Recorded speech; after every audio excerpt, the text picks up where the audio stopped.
न भूतो न भविष्यती असा अनुपम्य सोहळा स्वराज्य अनुभवत होत. पण स्वराज्याच्या चेहऱ्यावरील हा आनंद जास्त दिवस नाही टिकला. कशा आहात तुम्ही? आता आमचं इथलं कार्य संपलंय शिवबा.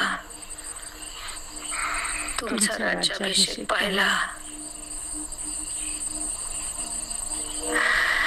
आता बस.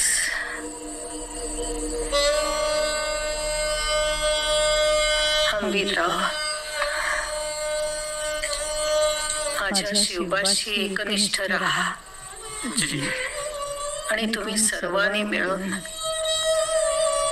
या स्वराज्याचं रामराज्य करा. जगदंब.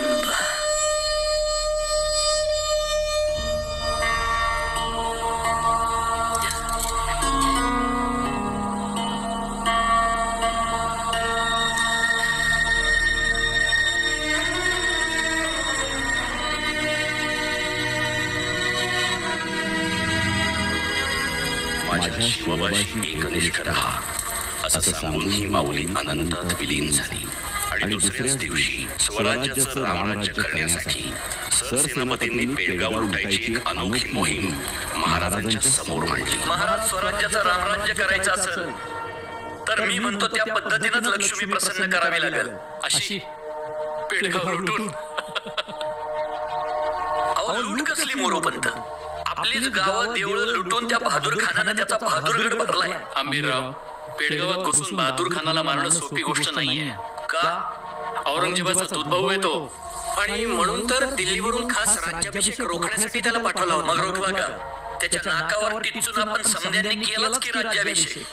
राज्याभिषेक रोखला नाही, पण तो रोखण्याकरता उत्तरेला शेवटचा खंडोबा, भगवती माय लक्ष्मीनारायण मोरेश्वर आणि अशी सोन्यानं मढवलेले कित्येक देवस्थानं भ्रष्ट केली त्या खानानं. गावागावातली मंदिरं ओस पडली.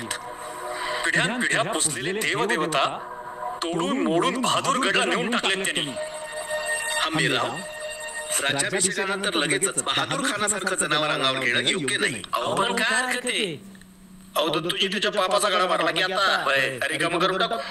दत्ताजी, राजगड तोरणा घेतला आपण. बहादूरगड काय जड आहे? महाराज, 35,000चं घोडदळ आहे पेडगावात. आणि बरं का सरसेनापती, आपल्या रक्ताचे पाठ रायगडाच्या पायथ्यापर्यंत येते. जर लढाई झाली तर पाठ वाटेल ना. म्हणजे बहादूर होता वेळ नवर आहे. लग्नाचा विषय काढायचा अवकाश की तो गुडघ्याला पाशिंग बांधणार. नेमकं काय आहे काय तुमच्या मनात हंबीरराव? बोला हंबीरराव, निसंकोच बोला. महाराज, सरसेनापती म्हणून माझी ही पहिलीच मोहीम आहे. नव्या दमाच्या तरुण पोरांना घेऊन आणतो. म्हणजे आपल्या महालोजीचा संताजी, यसाजीचा कृष्णाजी, धनाजी जाधव, नागोजी जेधे, वरखडे बंधू, सूर्याजी मालुसरे अशी समधी तरुण पोरं घेऊन जातो. आणि आपल्या नेहमीच्या गनिमी पद्धतीने नागता मी माझ्या पद्धतीने आखतो. तुमची कसली पद्धत? हे बघा, गनिमी पद्धतीमुळेच आपल्याला स्वराज्य लाभलंय. महाराज, एक चूक आणि स्वराज्याच्या माथी पहिला पराभव. जबाबदारी कोणाची? माझी. जबाबदारी माझी. महाराज,